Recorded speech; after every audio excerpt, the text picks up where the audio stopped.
This video is brought to you by Captivating History. Spain saw early human habitation of both Homo sapiens and Neanderthals and their predecessors.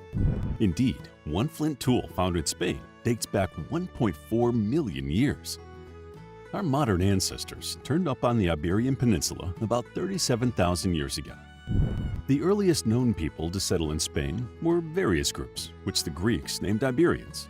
Then, at about 1200 BCE, the Celts migrated into Spain as they spread throughout Western Europe.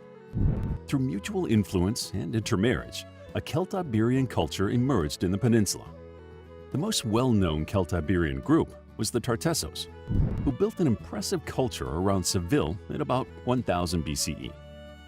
The Celtic Iberians did not maintain formidable military power.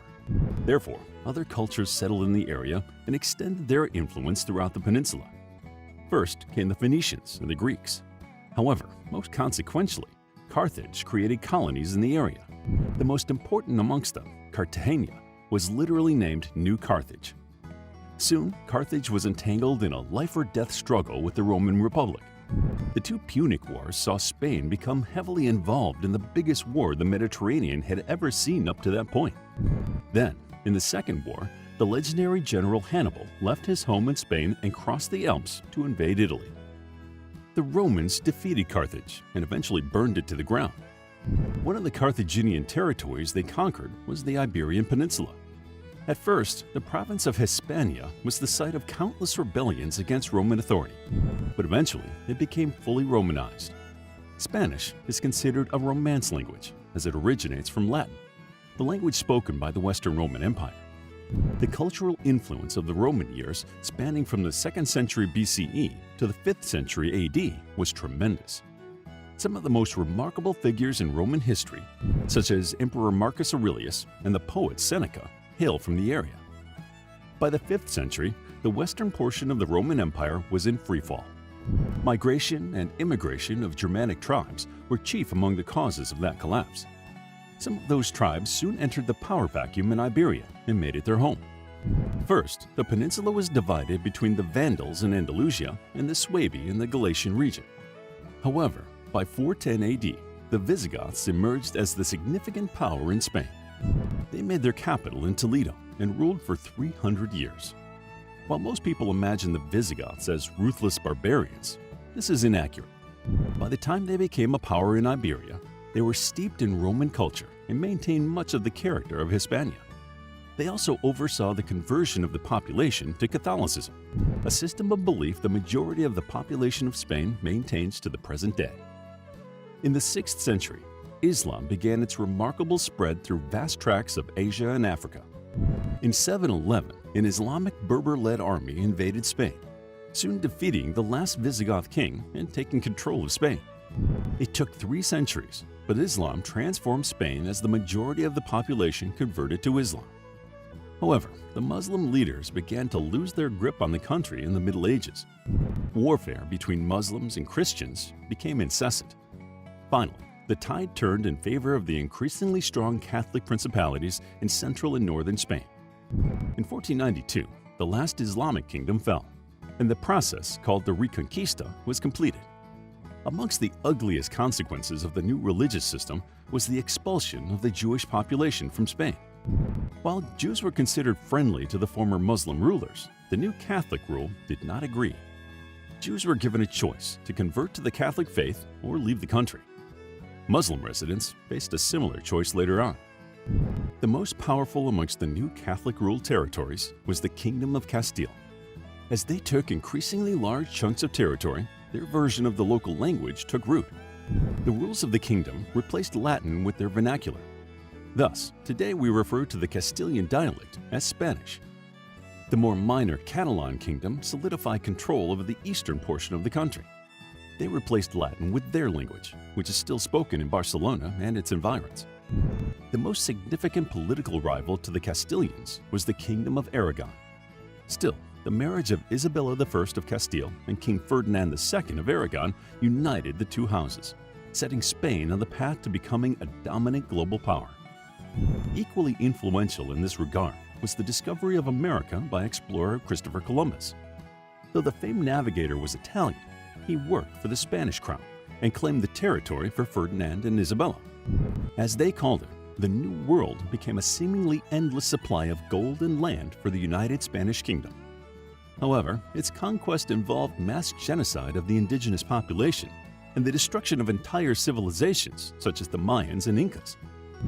While expanding its massive empire across the Atlantic, Ferdinand and Isabella also cemented Spanish power in Europe. They strategically married their son Juan with the Habsburg dynasty. The union would create a united Austrian-Spanish kingdom of great power and influence.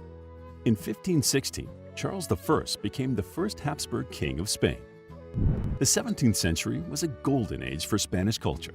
At this time, the Habsburg dynasty comprised enthusiastic patrons of the arts, and it showed. Local composers led the way in shaping Renaissance music and laying the groundwork for what we call classical music. However, the highest accomplishment of the Golden Age was, without a doubt, Don Quixote de la Mancha, the masterwork by Miguel de Cervantes. The narrative has since been labeled the first modern novel and towered above the literature of the period. Paradoxically, the Spanish Empire began its steep decline during this cultural apex. The defeat of the Spanish Armada in 1588 saw the English and their Royal Navy take control of the sea, and with it the lucrative trade routes and access to colonial riches. It would slowly lose its vast empire, which was liquidated in 1824 through a rebellion led by Simon Bolivar. However, the independent Latin American countries maintained strong cultural links to their homeland.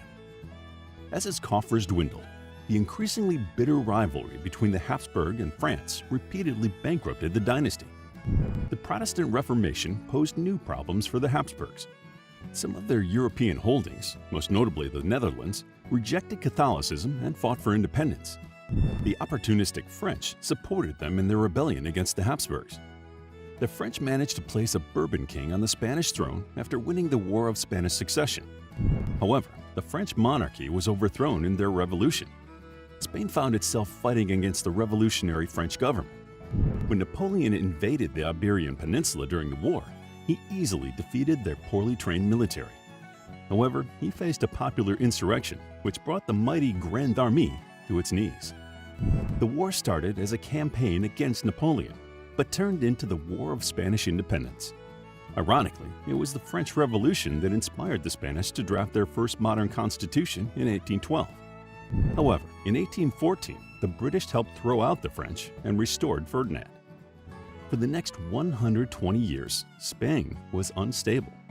It went back and forth between monarchy and republicanism and every variation between. In 1936, the endless ideological conflict came to a head as the country launched headlong into the Spanish Civil War. That war intersected with the grand ideological conflict dominating Europe at the time. The USSR, and to a lesser extent the liberal democracies, supported the Republican side. Meanwhile, Nazi Germany and Fascist Italy supported the nationalist side, which sought to restore the monarchy. The war was horrific. Pablo Picasso, one of the most influential artists in world history, captured the agony of the conflict. His 1937 painting, Guernica, stands as a universal emblem of the destruction of war. The nationalists won, and their leader, Francisco Franco, became the self-proclaimed caudillo of Spain. Though installed by the Axis powers, Franco avoided entanglement in World War II and the Cold War that soon followed it.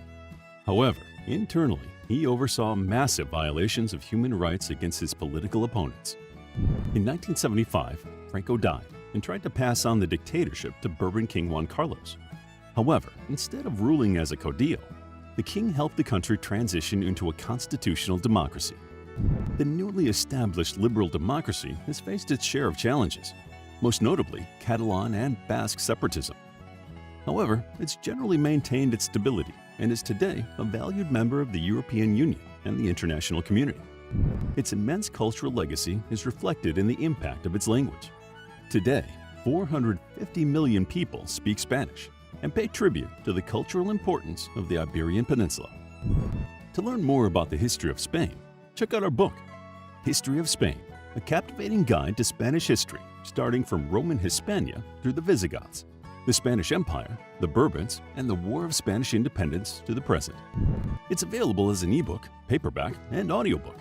Also, grab your Mythology Bundle ebook for free while it's still available. All links are in the description. If you enjoyed the video, please hit the like button and subscribe for more videos like this.